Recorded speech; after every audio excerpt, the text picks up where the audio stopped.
My bratty neighbor parked his favorite car in my driveway and blocked me from taking my son to the doctor, so I got it towed and now he's pissed. I am a single mom with 2 kids and I generally prefer to keep to myself. What I mean by that is I don't go around forcing myself into other people's lives. Unfortunately, my neighbors don't follow the same philosophy. They live a very lavish lifestyle and are under the impression that the entire world should revolve around them. Don't worry, I am about to give proof for why I say that. Recently, they bought a 5th car which happened to be a huge monster truck. Their own driveway and garage were already filled with 4 cars, so they asked if they could park it in my driveway. Their reasoning was that I didn't use my driveway, and they needed it more than me. It was a really weird situation because no decent person would ever ask me that question, so I didn't know how to respond. I politely declined, explaining to them that I actually do use my driveway. The very next day, however, my younger son got really sick and I needed to take him to the doctors for a checkup. But then as I was getting ready to leave, I saw my neighbor's big monster truck blocking my driveway. I immediately went to their doorstep and told them to move the truck, and that next time this happened I would get it towed without a warning. He called me a bitch and moved his truck with a scowl on his face even though he could literally see that I was tending to my sick kid.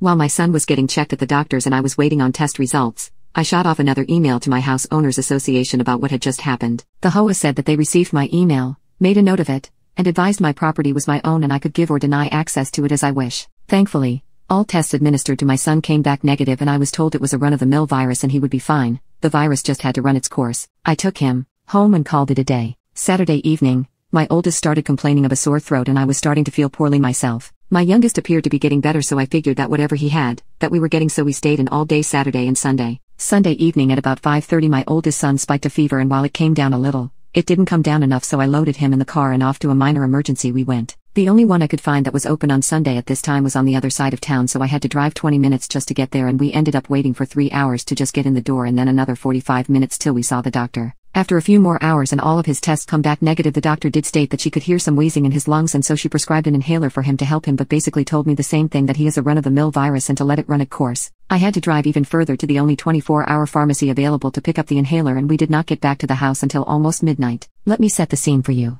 My son is half asleep in the passenger seat and complaining that he just wants to go home, and I am exhausted and feeling drained and coughing fits myself, and I'm just looking forward to going to bed when I rounded the corner and saw that truck sitting in my driveway. I couldn't even pull in because he was blocking me, and I also noticed that he was parked partially on my lawn. I was so mad I could hardly see straight. I googled and found a 24-hour tow truck service and explained that I had an unauthorized vehicle on my property that I needed towing. The woman said it would be about 30 minutes before they could get a truck there, and I said that was fine. In the meantime, I walked my kid to the house and put him to bed and then quickly went outside and took a picture from the street to show how much of the driveway he was taking and that he was also parked on my lawn. I couldn't understand why they would park in my driveway again after I had told them no, and the only thing I could come up with is that since there had been no activity at my house for hours, that my neighbors probably assumed I was in for the night and wouldn't notice the truck in my driveway. This is pure speculation, but it's normal for me to be in for the night, especially after 6 p.m. I don't know if they missed me leaving or just saw me leave but figured I was home, but it really doesn't matter because I told them they couldn't park on my property. It was about 12:30 a.m. when the tow truck arrived and I half expected my neighbors to come running, but there wasn't any activity from them and the driver left with the truck without incident. I went in,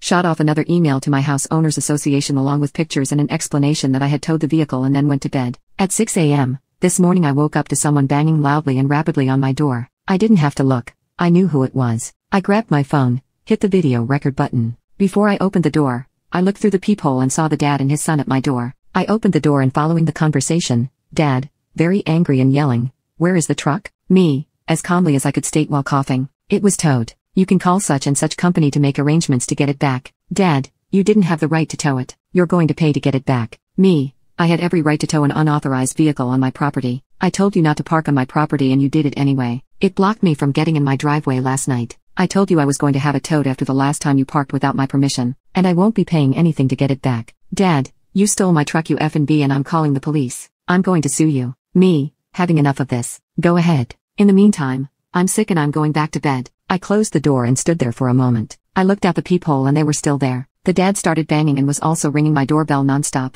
He knocked and rang my doorbell for another 4 minutes before he gave up. I am still recording all of this and I didn't turn off the video when he was gone. I turned and saw my kids standing there. The noise had gotten them up and I just advised that if they were still feeling ill, to just go back to bed because that was where I was going. Now I will honestly say that I didn't think he would call the police, but he did. It was about a half hour, I really wasn't looking at the clock, that I heard the doorbell ring. I got up and looked through the peephole and a police officer was there.